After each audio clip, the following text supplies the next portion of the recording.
boa tarde. O programa Gente que Fala está começando pela Rádio Trianon AM 740 de São Paulo, pela Rádio Universal AM 810 de Santos e também pelas redes sociais, imagens do Instagram, do Facebook, do nosso canal no YouTube, para você acompanhar essa nossa jornada de hoje e aquele convite diário, né, minha gente, para você curtir, comentar e compartilhar a nossa transmissão.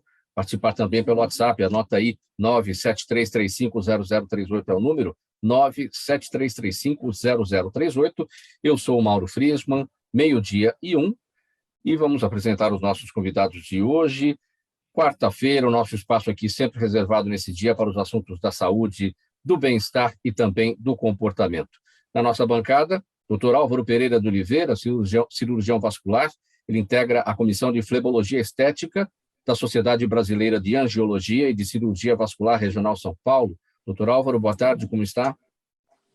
Boa tarde, Mauro, ouvintes da Trianon, é um prazer muito grande conversar com vocês. Obrigado pela presença. Também com a gente, compondo aqui a nossa bancada de especialistas, Érica Tardelli, fisioterapeuta, neurocientista, presidente da Associação Brasil Parkinson. Érica, como vai? Boa tarde, Mauro, obrigada pela oportunidade. Obrigado pela presença, Érica. Doutora Maria Alice Fernandes de Barcelos, médica nefrologista do Hospital 9 de Julho. Tudo bem, doutora Maria Alice? Como vai? Oi, boa tarde a todos, boa tarde, Mauro. Um prazer estar aqui com vocês. E compondo aqui, fechando o nosso time, a nossa bancada para análise dos assuntos de hoje, doutor Bruno Batista, oncologista clínico do Centro de Oncologia do Paraná. Tudo bem, doutor Bruno? Boa tarde. Boa tarde, Mauro. Obrigado pela oportunidade. Boa tarde a todos os ouvintes da Rádio Trianon e também, né, quem nos acompanha ao vivo pelas mídias, né? Boa tarde a todos. Muito obrigado pela presença de todos. Vamos aqui ao nosso primeiro assunto desta tarde de quarta-feira, 12:02. Cobranças por explicações, piadas e memes deram o tom das reações à notícia de que o Ministério da Defesa comprou 35.320 comprimidos de Viagra para as Forças Armadas. Geralmente usado para a disfunção erétil, o medicamento teria sido comprado para o tratamento de hipertensão pulmonar arterial. Segundo a Sociedade Brasileira de Cardiologia, o uso da sildenafila, que é o princípio ativo do medicamento Viagra, para esse fim é comum nos hospitais quando há falta do medicamento principal, que é o Revatil. Porém, somente em casos extremamente selecionados por um cardiologista e em doses bem menores que a do Viagra.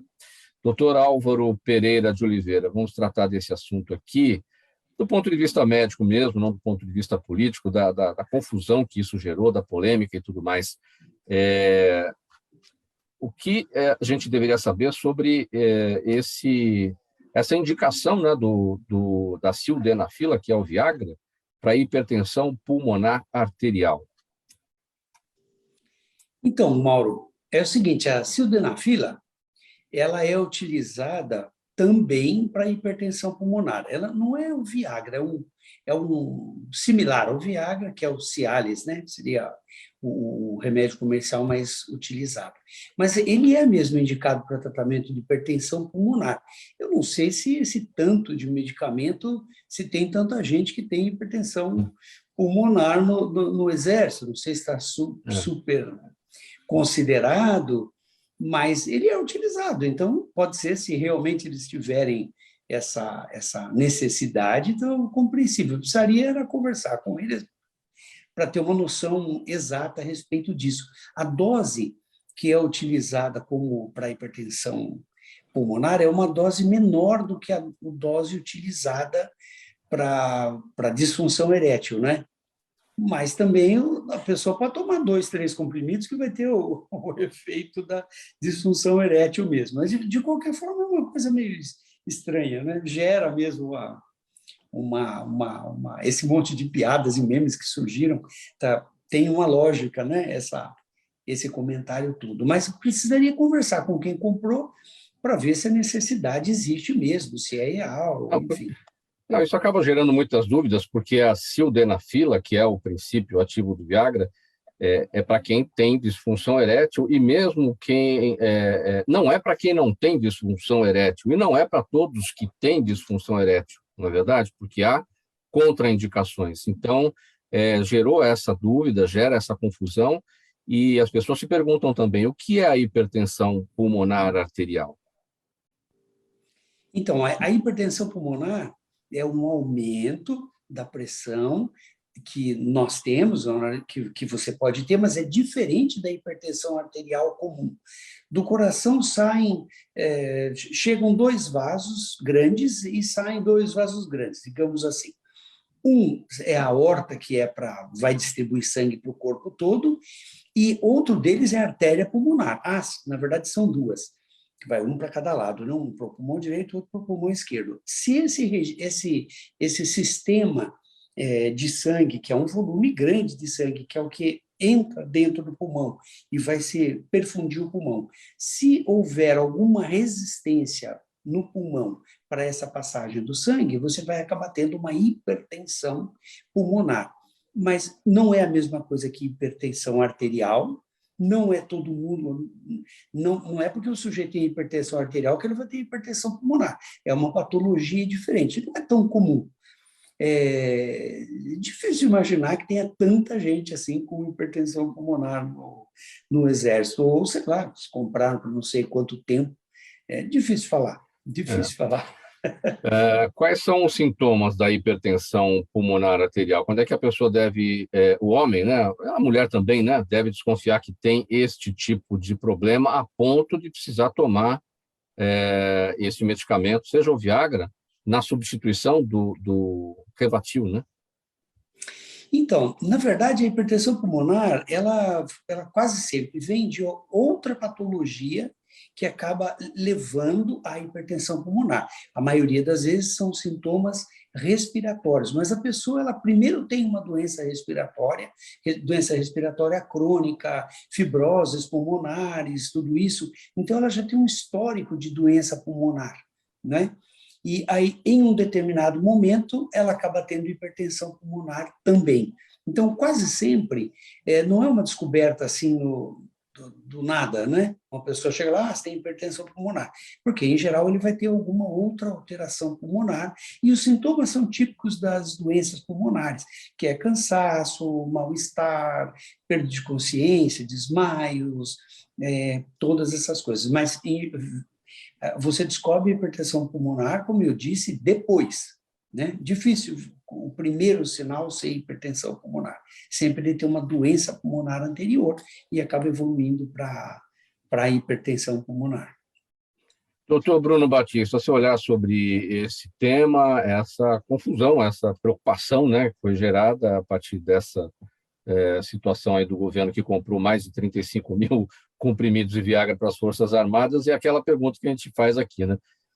Será que estava todo mundo precisando para hipertensão pulmonar arterial? É tanta gente no Brasil que sofre disso? Realmente o número chama atenção. Eu acho que a medicação em si, como o meu colega aqui, o Álvaro, muito bem pontuou, ela pode ser utilizada com outro propósito. Afinal de contas, lá atrás, quando foi desenvolvida essa medicação, para que ela servia, para que ela se prestava? Era para fazer um vasodilatação, melhorar a circulação justamente cardíaca e pulmonar. Então, digamos, seria o mecanismo fundamental dela, né? A disfunção erétil veio depois. Foi descoberto durante os estudos que ajudava a disfunção erétil também. Como comentei, muito comprimido, mas eu tenho que lembrar que o tratamento de hipertensão pulmonar, ele é uma coisa lenta, longa, prolongada. Então, assim, se a pessoa fez o cálculo provisionado de medicamentos para 2 anos, não sei. Vale a pena ressaltar. Hipertensão pulmonar é uma doença, digamos, rara, quando primária, né? Quando ela se origina sem causa aparente. Mas se for uma causa, digamos, secundária, que pode vir do próprio coração, causando aumento de pressão no pulmão, ou também por trombose pulmonar. A gente não sabe como é que foi, digamos assim, a quantidade de pessoas que apresentaram trombose pulmonar durante agora a pandemia de Covid, que a gente sabe que aumentou a quantidade de trombose pulmonar. Se, de repente, esse provisionamento foi relacionado a isso, faz sentido, eu diria assim. Então, a gente precisa entender esse número, né? poder público não pode mais esconder as coisas ou comprar algo assim, sem explicação. Eu concordo plenamente que isso tem que ser revisto, né? Mas quanto à hipertensão pulmonar, faz sentido que possa ser usado. E se isso veio a acarretar até economizar dinheiro, né? Porque às vezes o revatio pode ser mais caro para os cofres públicos, né? Isso tem que ser passado a limpo, porque não dá para a gente poder também hoje pegar o dinheiro do cidadão, né, para gastar com coisas estranhas assim. Por todas essas informações de vocês, doutor Álvaro e doutor Bruno, é que a gente deve olhar com cuidado para os remédios que são indicados para disfunção erétil. Por isso que nem todos podem tomar. As pessoas, os homens que têm problemas de hipertensão pulmonar, especialmente, não é isso? A tendência é até que melhore, né? Então, se você for tratar, digamos, hipertensão pulmonar e disfunção erétil, usa o mesmo medicamento. É possível fazer isso, né? O que a pessoa não pode, na verdade, comprar na farmácia direto isso, é caso ela tenha uma condição cardíaca ativa. A pessoa tem dor no peito, né? Se ela tem uma doença cardíaca não controlada, seja obstrução arterial, hipertensão mal controlada, tudo isso, a pessoa primeiro compensa a parte cardíaca, para depois ela poder utilizar a medicação. Mas por isso que Viagra ou medicações de disfunção erétil, elas precisam ser prescritas, né?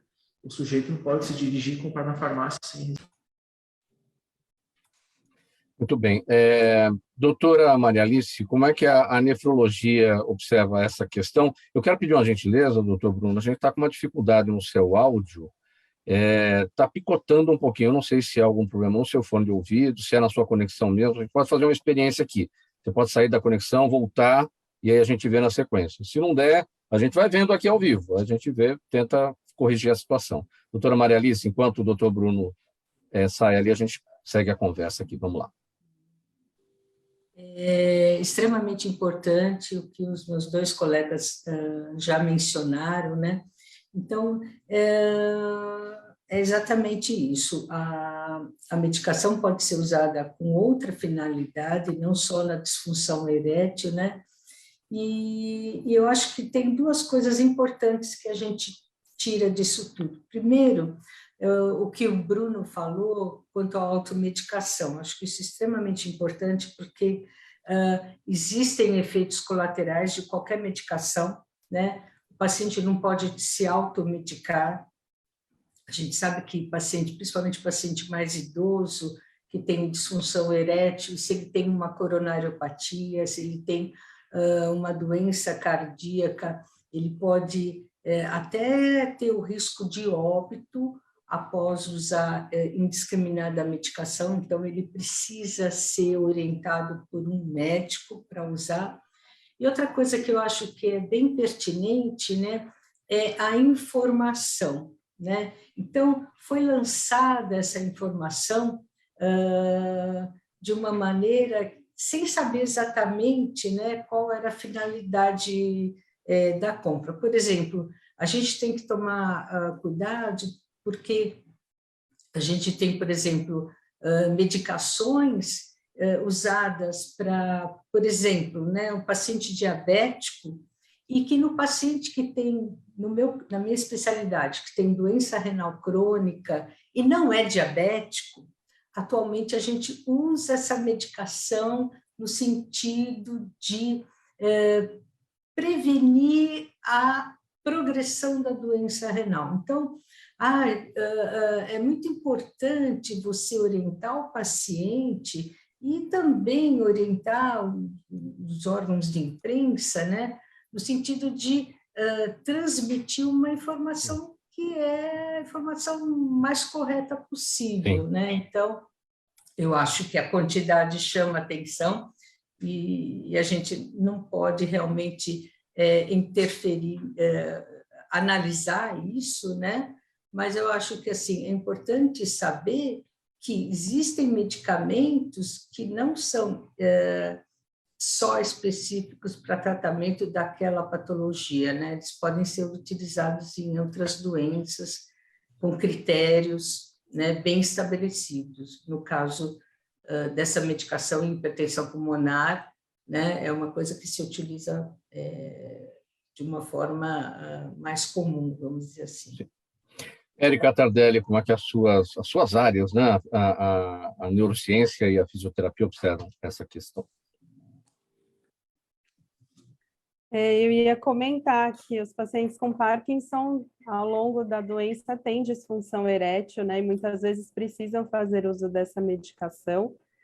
E mais do que isso, eu já queria chamar a atenção, porque isso às vezes nos chateia saber que tem tanta medicação sendo comprada, mas faltando tanto remédio para Parkinson, né? A doença de Parkinson deve ter a medicação gratuita pelo SUS, né? A levodopa, principalmente, e os pacientes estão há mais de um ano em todo o Brasil com problema para receber a medicação. Então, é algo que a gente pode ser um efeito, estão usando off-label, etc., mas ainda assim a gente fica bem preocupado, muitas vezes, que o dinheiro é usado para algo que não necessariamente seria de primeira necessidade, enquanto que uma doença tão grave como o Parkinson, os pacientes estão precisando de remédio e não tem.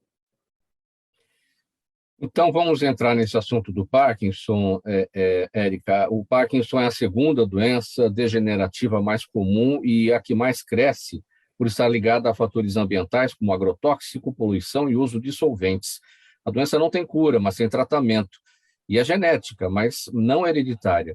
Para conscientizar a população sobre o assunto, a Associação Brasil Parkinson promove, durante o mês de abril, vários eventos e lança um e-book sobre os sintomas, a importância do diagnóstico precoce, os tratamentos e como manter a qualidade de vida para conviver com a doença e retardar a sua evolução. Você falou sobre o off-label, é este ponto que eu quero abordar aqui já logo no início dessa explicação sua aqui. Tem muitos medicamentos no Brasil, por falta de medicamentos para o Parkinson, tem muitos medicamentos no Brasil para uma determinada situação, para um determinado tratamento, e que é usado para o Parkinson, ou seja, não está prescrito na bula para isso. O padrão ouro para o tratamento da doença de Parkinson é a levodopa, né? A levodopa foi descoberta na década de 60 e até hoje é o principal remédio para tratar a doença de Parkinson, né? O que mais tem se falado ultimamente é sobre o cannabis, né? Sobre o canabidiol, isso é a sensação do momento. Porém, ainda para a doença de Parkinson, não existem evidências científicas, Mauro, que justifiquem a prescrição do canabidiol para Parkinson. Então, tem muitos colegas médicos prescrevendo, né, para os nossos pacientes com Parkinson. Na associação, a gente atende mais de 400 pacientes. Então, existem alguns que se beneficiam, mas isso não é comprovado cientificamente que possa ajudar nos sintomas da doença, né? Parece que é possível ajudar em pacientes com distúrbios do sono, tá?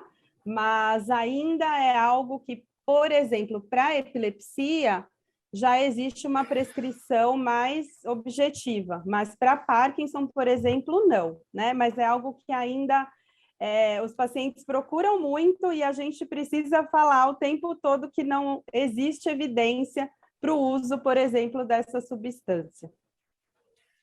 Qual é a prevalência do Parkinson no Brasil, Érica? Então, as estatísticas são muito ruins no Brasil, né, Mauro? Mas estima-se que seja entre 1% a 3% da população. Então, pensando em 200 milhões de pessoas, seriam aproximadamente 200 mil, mas chegando até, pensando em 3%, até muito mais do que isso, 400 mil pessoas, né? Mas a gente vê isso em padrões mundiais de crescimento, que a doença de Parkinson é a que mais cresce. Ela, como você disse na introdução, não é a mais comum é a doença de Alzheimer, mas é a segunda doença neurodegenerativa mais comum. E a gente precisa, nesse mês de abril, né, falar sobre o diagnóstico precoce da doença de Parkinson, né? Os pacientes ainda continuam levando 2 a 3 anos para ter o diagnóstico, quando eles fogem da idade que é mais comum aparecer o Parkinson e quando eles têm a forma rígido-acinética. Quando o paciente treme e o paciente está na idade dita como mais comum, e realmente é, depois dos 55 anos, o diagnóstico vem mais cedo, né? Mas quando o paciente tem menos que 50 anos e o paciente tem não a forma tremulante, mas a forma rígido-acinética, ele leva 2, 3, 4 anos. Nós recebemos pacientes relatando que passaram por ortopedista, por reumatologistas e até mesmo por neurologistas, mas não neurologistas especialistas em distúrbios do movimento.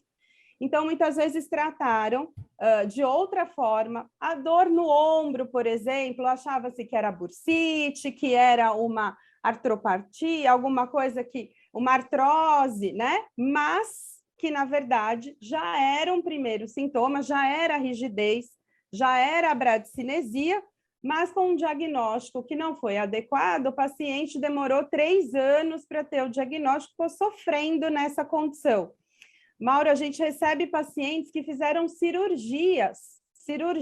Eu recebi semana passada um paciente que retirou escafoide, o ossinho da mão, né? Porque fez 2 cirurgias porque acharam que era por conta de uma alteração ortopédica. E, na verdade, o paciente tem Parkinson, né?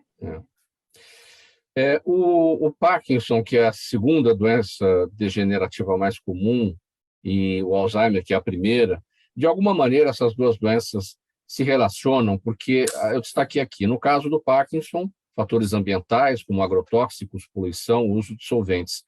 No caso do Alzheimer, não, é a enzima, não me lembro o nome dela, a enzima que se deposita, que se forma, enfim, e leva à degeneração dos neurônios. Mas, de alguma forma, essas doenças, por serem degenerativas, elas se encontram, se relacionam?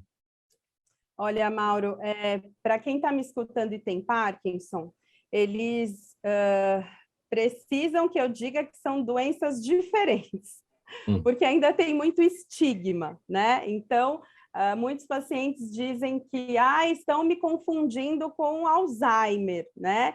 E é preciso que se diga que são coisas diferentes, são doenças diferentes. Mas, Mauro, em algum momento, com a evolução da doença, o paciente com Parkinson também terá disfunções cognitivas importantes, não iguais à doença de Alzheimer, mas também alterações cognitivas que vão atrapalhar o dia a dia, né?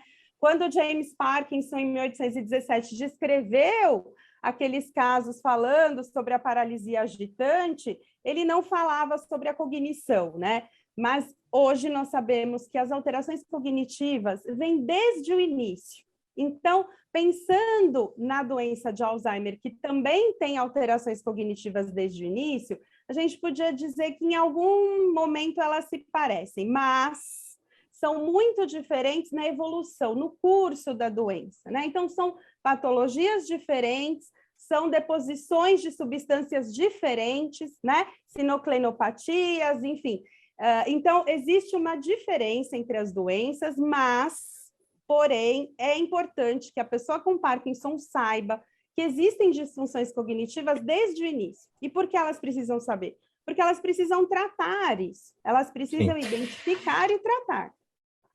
Bom, a Associação Brasil Parkinson, como eu destaquei aqui na nota, está promovendo durante o mês de abril os eventos, enfim, para conscientizar a população a respeito desse assunto, a respeito desse tema. É o nosso papel aqui nessa conversa. O que é que tem à disposição do público, Érica?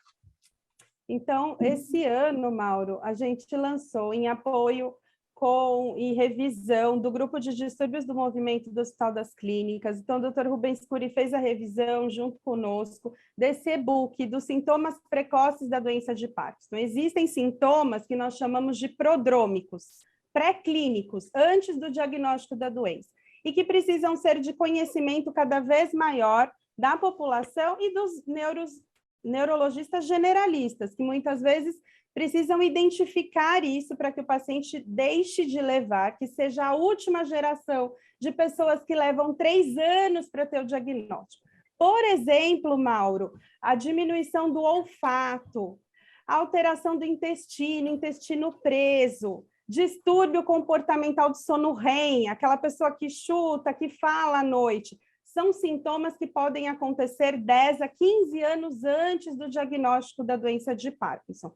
Então, são várias ações nesse mês, tivemos a caminhada, enfim, temos outras ações, mas eu gostaria de enfatizar o e-book que está disponível gratuitamente no site da Associação Brasil Parkinson, para ser baixada pela população e para que as pessoas tenham conhecimento e avisem os seus médicos, olha, fiquei sabendo, tenho diminuição do olfato, tenho intestino preso, junto com esse quadro que eu tenho uma tristeza que não passa, né? A minha letra diminuiu, tenho micrografia.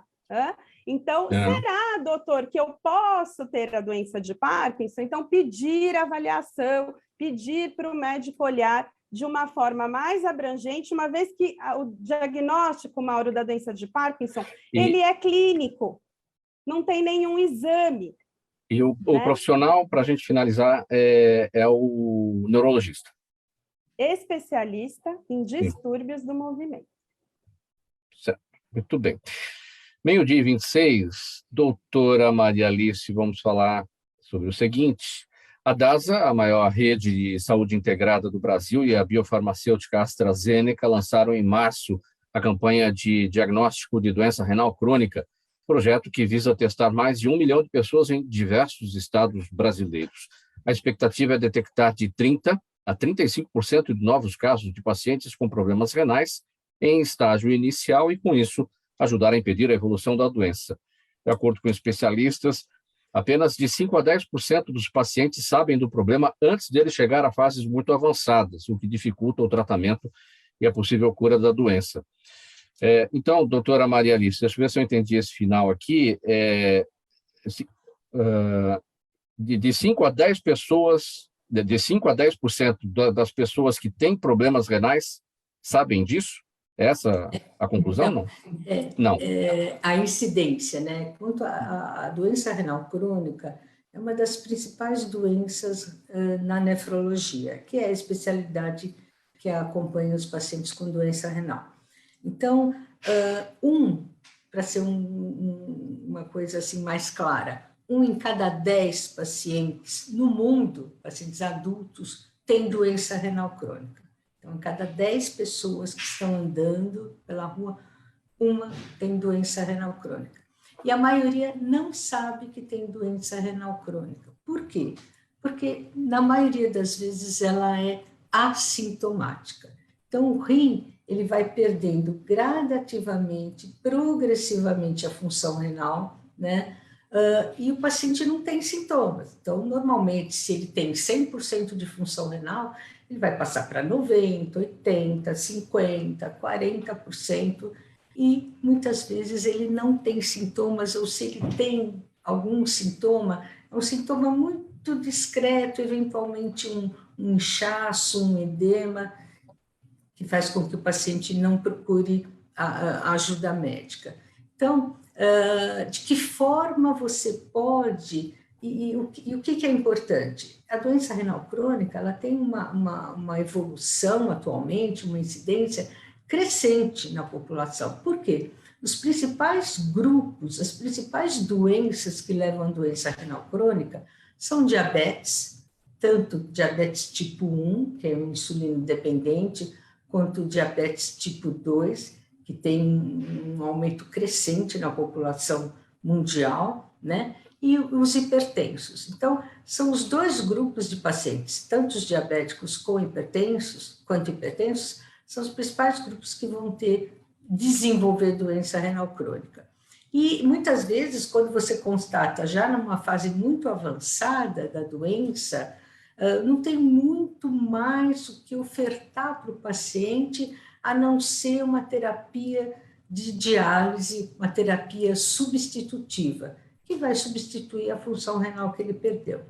Então, como é que você detecta a perda da função renal? Já que clinicamente, ao contrário do Parkinson, como a Érica disse, que o diagnóstico é essencialmente clínico, na nefrologia, o diagnóstico é essencialmente laboratorial.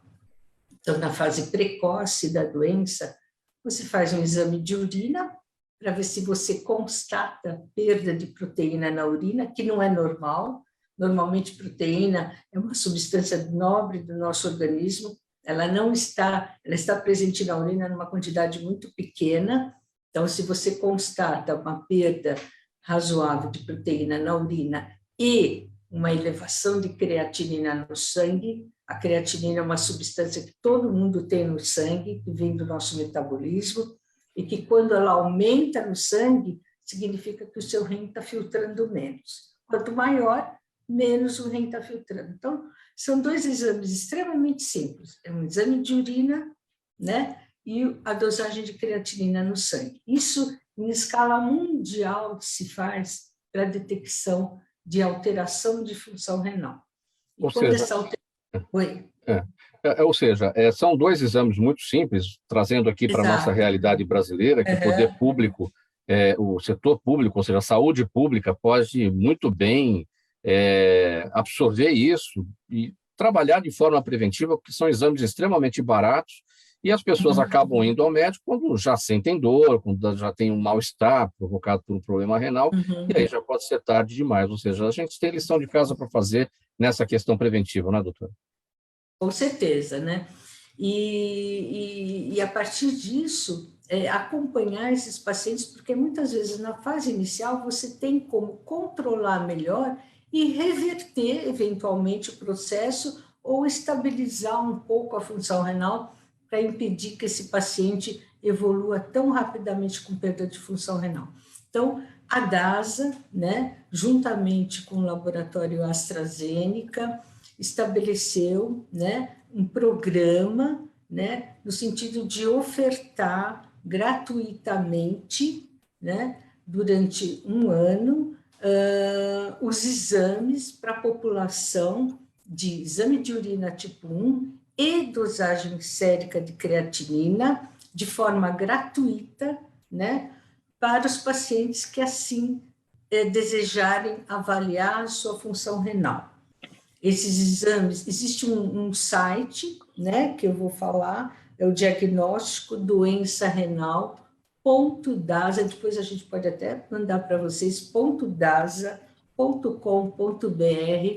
Nesse site, qualquer paciente, mesmo que ele não tenha convênio, ele pode acessar o site, se cadastrar, né, deve ter maior de 18 anos, ser residente no Brasil, porque isso é uma coisa que vai ser feita em qualquer lugar, não é só São Paulo, enfim, qualquer lugar do Brasil, e existem laboratórios da rede DASA disponíveis em todas as cidades, né? E a partir do momento que ele se cadastra, ele pode... Eu sou diabético, se autoafirmar, né? Eu sou diabético, eu sou hipertenso, sou do grupo de risco, e aí ele vai ver quais os laboratórios na sua cidade que podem fazer o exame e fazer o exame. A partir do exame, havendo alguma alteração, ele procura o seu médico, procura um posto de saúde, enfim,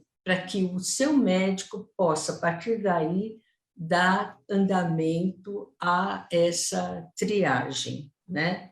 Então, é uma coisa muito importante, né, já que, principalmente nas fases iniciais, a doença é totalmente assintomática.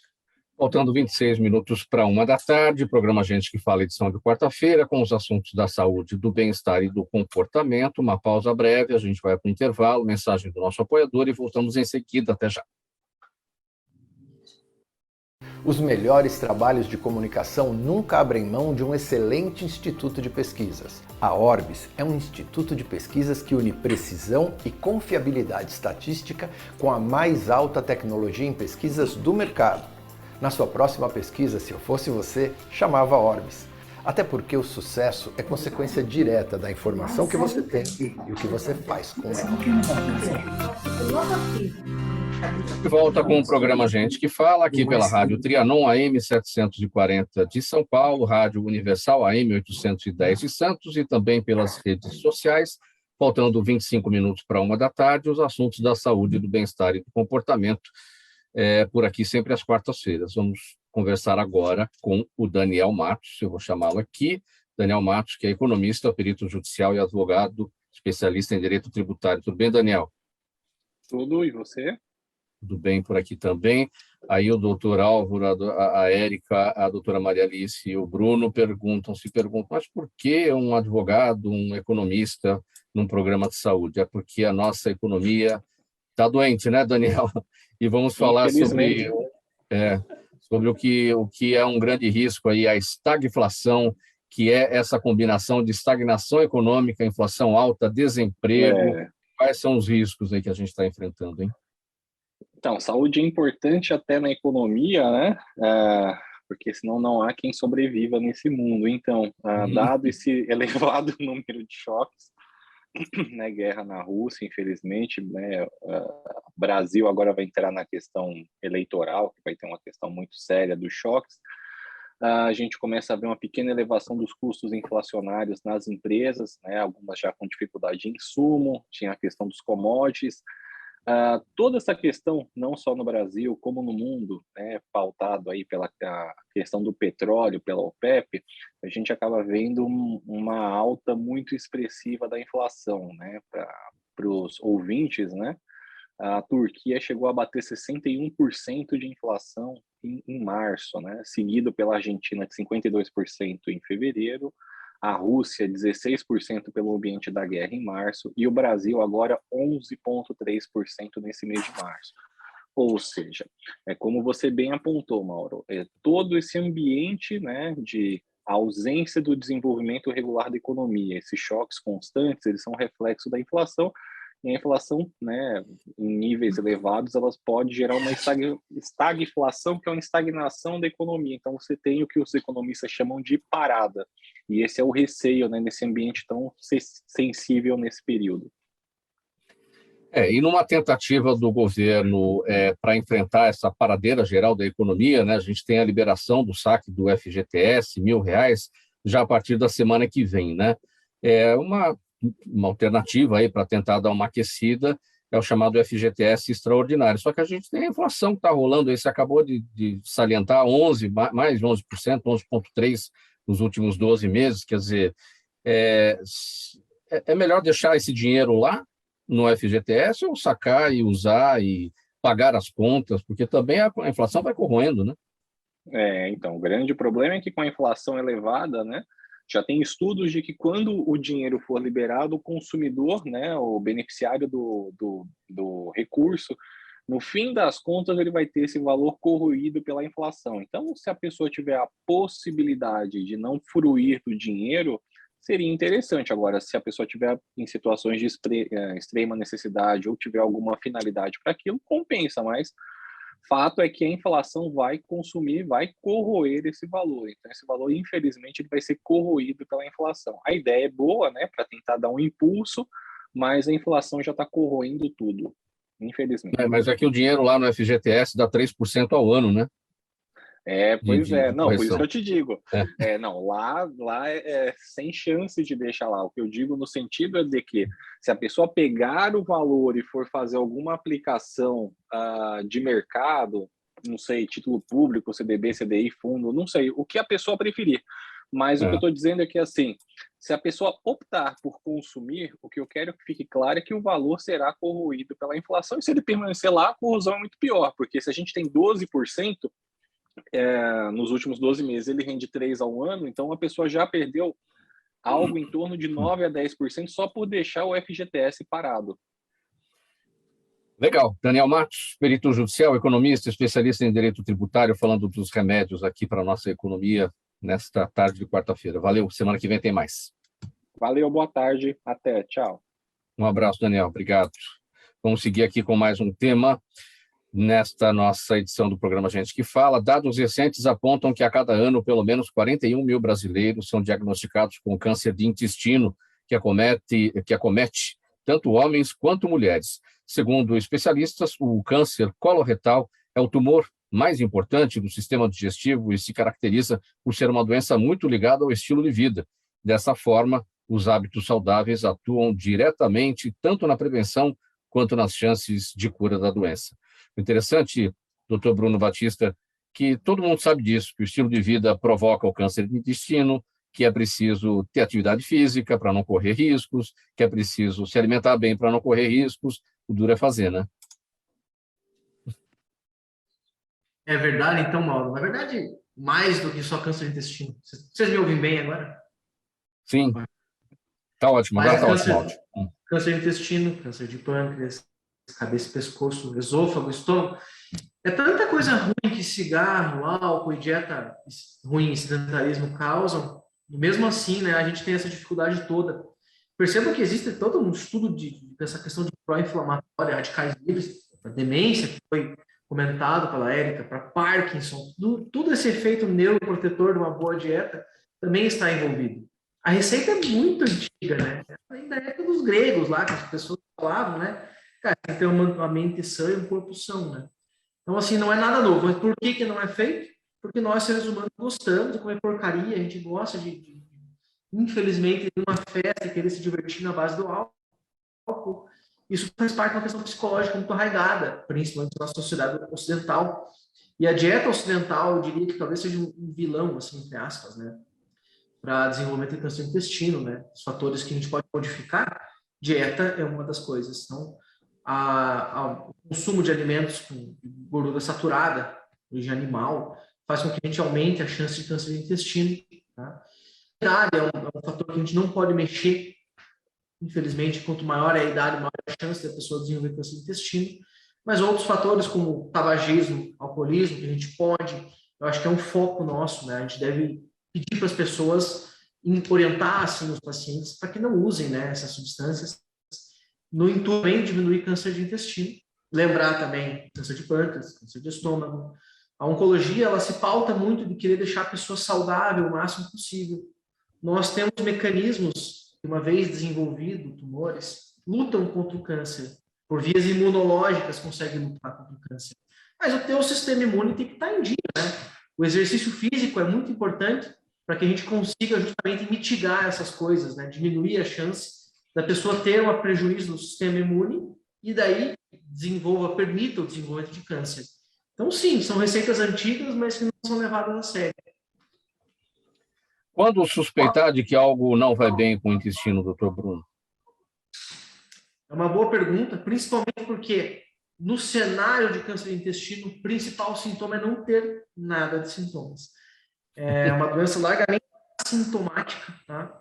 As pessoas que têm um componente hereditário, então são aquelas pessoas que têm parentes de primeiro e segundo grau com câncer de intestino, ou sabidamente tem um pólipo que já acompanha, ou tem uma síndrome genética, essas pessoas precisam mais cedo buscar, mesmo sem sintomas. Então isso daí pode variar por volta de 25, 30 anos que a gente indica para fazer exames, como a colonoscopia. Para quem não tem sintoma nenhum, é indicado a partir dos 50 anos, o início, a realização do rastreio para câncer de intestino. Seja isso com oculto nas fezes, que é um exame de fezes, seja isso com colonoscopia. Isso é um tema de intenso debate na oncologia. A gente hoje pensa que alguns pacientes se beneficiam mais de colonoscopia se puderem fazer, mas pacientes idosos, debilitados ou pessoas que têm uma comorbidade, a gente pode fazer esse segmento, então, com sangue oculto nas fezes. Isso para a pessoa que não tem sintoma nenhum. Quem tiver sintoma, o principal deles é a alteração do hábito intestinal. A pessoa que tinha o intestino regular, ia todo dia no banheiro, de repente começou a ir a mais, ou seja, ela vai 3, 4 vezes ao dia, ou vai uma vez por semana, ou a cada 4 dias. Então, alteração do hábito intestinal. Se o teu intestino é um relógio, você parou de funcionar, precisa entender por que parou de funcionar. Então, é fundamental que a pessoa busque atendimento e daí o médico vai, neste contexto de tendo sintomas, precisa buscar, tá? E o exame de escolha é a colonoscopia, que é basicamente uma câmera que entra no intestino, né? Um aparelho que consegue fazer tanto a imagem quanto a biópsia. Casos particulares, dor para evacuar, sangramento, pode ser dor abdominal, perda de peso, anemia, todos esses sintomas eles podem ocorrer também. Mas é fundamental que os nossos ouvintes e as pessoas que nos acompanham nas mídias não esperem que isso aconteça. Porque quando acontece, em geral, é um tumor mais grave. É um tumor que já está mais avançado. Então, a gente tenta focar justamente na prevenção, perdão, nessa questão da pessoa buscar o rastreio, né, a doença ainda nem começou a se desenvolver direito, mas no hábito intestinal alterado, nessa fase precoce, que busque ajuda. Vamos aproveitar para girar esse tema entre todos aqui, até porque eu quero aproveitar a Érica um pouco, porque já ela tem que se despedir da gente, que ela tem poucos minutos. Érica, a sua área do Parkinson, como é que é a prevalência do câncer do intestino entre os pacientes com Parkinson ou com doenças degenerativas? Você sabe, Mauro, que tem uma prevalência maior do melanoma, do câncer de pele em pessoas com Parkinson. Então, a gente, na associação, inclusive, já fez até uma live há um ano atrás, né, com uma dermatologista, falando da importância do skin check, né, do check, de fazer o exame de pele anual. Todos nós deveríamos fazer, mas quem tem Parkinson tem uma chance aumentada de ter câncer de pele, então é importante ser feito sim. E como o doutor Bruno falou, né, a questão da alimentação, Mauro, que foi algo que você falou no começo, a doença de Parkinson, não se sabe a causa, mas existe uma relação de fatores genéticos com fatores ambientais, como, por exemplo, o uso de agrotóxicos, né? Então, a alimentação saudável, obviamente, passa por você consumir menos essas comidas industrializadas, ultraprocessadas, mas daí quando você vai, mesmo assim, para uma dieta mais saudável, você se depara com a questão dos agrotóxicos nas verduras, nos legumes, nas frutas, e existe um agrotóxico específico, paraquat, que tem maior relação com a doença de Parkinson, né? E no Brasil, ele por vezes está proibido, muitas vezes é liberado por uma pressão do agronegócio. Então, a gente corre de um lado, né, para não consumir os ultraprocessados, mas também, por outro, a gente tem essa questão dos agrotóxicos. Então, se a gente puder dar uma receita, como o doutor Bruno falou, de alimentação mais saudável e, se possível, também livre desses agrotóxicos, dessas substâncias. Olha, pessoal, perguntas da nossa audiência, geralmente a gente deixa para o final. Como eu tenho que liberar a Érica aqui em razão do compromisso dela, eu já vou fazer a dela, a gente fica aqui sem a Érica e a gente segue para o assunto do doutor Álvaro e a gente faz as perguntas dos demais no final. Érica, a Helena Martins no Instagram, ela quer saber o que é o chamado parkinsonismo secundário e atípico. Então, existem algumas doenças que a gente diz o seguinte: parkinsonismo não necessariamente é a doença de Parkinson, porque a doença de Parkinson, ela é a DPI, a doença de Parkinson idiopática, ela não tem causa definida. Quando o médico te fala você tem um parkinsonismo, pode ser a doença de Parkinson idiopática, ou pode ser um Parkinson Plus, né? Que pode ser um parkinsonismo atípico. E aí existem outras variantes dentro do parkinsonismo atípico, principalmente o PSP, a paralisia supranuclear progressiva, a atrofia de múltiplos sistemas e a degeneração córtico-basal. E aí, Mauro e ouvinte, na verdade, esses parkinsonismos cursam de uma forma mais agressiva, mais rápida. Uma das red flags que a gente chama, né, das bandeiras vermelhas é não responder à medicação. Então, o paciente com parkinsonismo atípico, ele não responde bem à levodopa, como eu disse no começo. O paciente com Parkinson, ele responde, o paciente com Parkinson idiopático responde bem à levodopa. E os parkinsonismos, infelizmente, não. Érica, então vamos liberar você. Muito obrigado pela presença. Érica Tardelli, presidente da Associação Brasil Parkinson. Érica é fisioterapeuta, neurocientista, esclarecendo para a gente os assuntos aqui do Parkinson.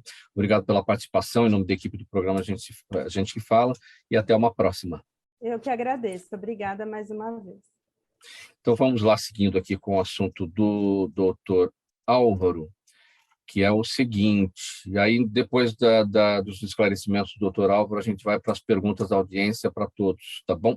Os homens, por irem ao médico com menos frequência, costumam tomar conhecimento da existência de doenças, muitas vezes num estágio mais avançado, como no caso das varizes. O problema, popularmente associado às mulheres, também afeta até 60% dos homens, prejudicando a circulação e provocando edemas, inchaço, sensibilidade e, se não tratadas, podem provocar sérias complicações para o organismo. Pois é, doutor Álvaro, a gente não presta muito atenção nessas questões como as mulheres prestam atenção. Acho que por ser um assunto mais estético, né, as mulheres se preocupam mais, certo? Pois é exatamente isso, Mauro. Você tocou no ponto-chave desse tema. É assim, nós homens ligamos mesmo para essa questão estética, não é? E a doença de varizes, muito frequentemente, ela começa só com manifestações estéticas, que são aqueles vasinhos finos, pequenos, que vão se espalhando pela perna, em algumas regiões da perna, né? Muitas delas são muito fininhas, vermelhinhas, superficiais, e aí é comum que acabe aparecendo umas um pouco maiores, mais azuladas, um pouco mais profundas, e eventualmente, a pessoa pode ter as varizes mesmo, que seriam aquelas veias grossas, grandes, que fazem saliência na pele, que você palpa, tudo isso. Só que esse conjunto de veias menores, como eles ficam muito bem disfarçados no pelo, né? Que o homem tem pelo na perna, uma característica, né? Então, acaba ficando disfarçado e você não vê muito bem e acaba deixando, mesmo as veias maiores a gente acaba usando calça o dia inteiro, então a procura é um pouco menor. E você acaba levando mais tempo para tratar. Então, por exemplo, é muito comum que homens, quando procurem tratamento, eles já precisam operar, enquanto mulheres, frequentemente, quando procuram tratamento, elas precisam desses tratamentos que são mais simples, vamos dizer, que são feitos no consultório, aplicação, laser, escleroterapia, Ou seja, né? Que é no aparecimento dos vasinhos, né, como você destacou, doutor Álvaro, se já fizer o tratamento, isso evita que os vasinhos virem varizes. É por aí o caminho. Sim e não. Se a pessoa tiver uma tendência importante para ter varizes, ela vai ter. Não adianta você... A escleroterapia, os tratamentos estéticos todos, eles podem diminuir o número de veias subdérmicas, demorar mais um pouco para a pessoa precisar operar. Isso é comum, né? Você trata, você adia, por exemplo, a cirurgia. Mas se ela geneticamente tiver uma predisposição acentuada para varizes, ela vai acabar tendo varizes. Aí você não consegue, com esses tratamentos que são menos invasivos, menos trabalhosos, mas varizes mesmo, aí não tem condição. Aí a pessoa vai ter que acabar operando, não é? Bom, o caminho profissional médico é o vascular, cirurgião vascular, o angiologista, e o exame é o conhecido ultrassom, o Doppler das pernas, né? E aí esse exame vai verificar a parte venosa, a parte das veias e também a parte arterial, né? Exatamente isso. É importante diferenciar o que é doença venosa e o que é doença arterial. Para você, vascular. Não, vascular tem dois grandes grupos de doenças. Doença das veias, que é a que dá edema, cansaço, altera a cor da pele, que vai escurecendo, pode aparecer umas feridas, e dá essa alteração estética toda, que é o que mais tem, infelizmente, né? Porque o que mais... Os problemas são... O número de pessoas que têm problemas só estéticos é muito maior do que os que precisam tratamentos mais severos. Mas nós temos um outro grupo, que é o grupo das doenças arteriais, que são essas oclusões relacionadas à arteriosclerose, oclusão de carótida, obstrução de artérias da perna, que o diabético tem muito, que o hipertenso tem muito, e que pode levar àquelas amputações, ou perda do dedo, perda da perna, enfim, que são coisas bem mais graves. Acidente vascular cerebral, que é o AVC, infarto do miocárdio e trombose de uma artéria da perna são doenças muito semelhantes, né? Assim, é o mesmo princípio, é o mesmo processo. É uma artéria que entupiu. É diferente da artéria, eu sempre explico assim, são duas rodovias, mas uma rodovia é a Imigrantes, a outra é a Raposo Tavares. Se uma estiver entupir, vai faltar verdura, tomate, legumes em São Paulo. Se a outra entupir, você não vai conseguir ir para a praia, mas é completamente diferente, apesar de serem duas rodovias, né? São dois grupos de doenças. Claro que a doença arterial é muito mais severa, muito mais grave, mas, por sorte, a incidência também é menor, bem menor. Olha, perguntas da audiência aqui, o doutor Álvaro está falando, está aqui com a palavra, então eu vou com ela aqui, com essa pergunta do seu Jaime, do Jardim Bonfilholi, que participa sempre com a gente. Doutor Álvaro, quais são os efetivos benefícios para a circulação da ingestão diária de analgésico infantil? A pergunta aqui do seu Jaime. Esses analgésicos infantil, no caso, seria a aspirina, né? Existe um grupo de medicamentos que são inibidores da agregação das plaquetas, ou seja, que diminuem a chance de você formar coágulos dentro dos vasos. Esse grupo de medicamentos, existem vários, não é só a aspirina, né? Eles são muito usados em pessoas que têm algum indício de doença arterial. Quando você faz o ultrassom, por exemplo, aí o ultrassom identifica lá pequenas lesões na parede arterial, está começando a entupir, que é próprio do envelhecimento, né? Então, muito frequentemente, nós receitamos uma dessas drogas, que são anticoagulantes, não é? Que diminui a coagulação, e vasodilatadores também. A pergunta aqui da Fernanda Trindade está com a gente no nosso canal no YouTube. Doutor Bruno, com brevidade, a gente está com o tempo apertado aqui. Existe alguma relação entre diverticulite e câncer do intestino? Existe relação com doenças inflamatórias intestinais, que são doença de Crohn e retocolite ulcerativa, por aumentar a quantidade de lesão do epitélio. Mas até hoje não foi comprovado que a diverticulite possa aumentar a chance de câncer do intestino. Pelo contrário, assim, a gente até vê que não tem relação uma coisa com a outra. Assim. A gente não tem visto isso na prática. A diverticulite é a inflamação dos divertículos. Divertículos não tem nada são a ver, pequenos sacos que com acontecem na mucosa. São coisas diferentes. Então, não, a resposta curta é não. Tá? Mas existem doenças inflamatórias intestinais que, sim, aumentam a chance de câncer do intestino. É importante salientar isso. Doutora Maria Alice Luciano Oliveira, no Facebook, pergunta quais seriam as complicações já esperadas para um paciente em consequência da hemodiálise. Doutora Maria Alice? Seu microfone fechado, doutora. Doutora Maria Alice Fernandes, não está conseguindo abrir o microfone. Do lado esquerdo, embaixo da tela, é mais fácil. Não está conseguindo. Agora sim, doutora. Vamos lá. A hemodiálise é um tratamento de substituição da função renal.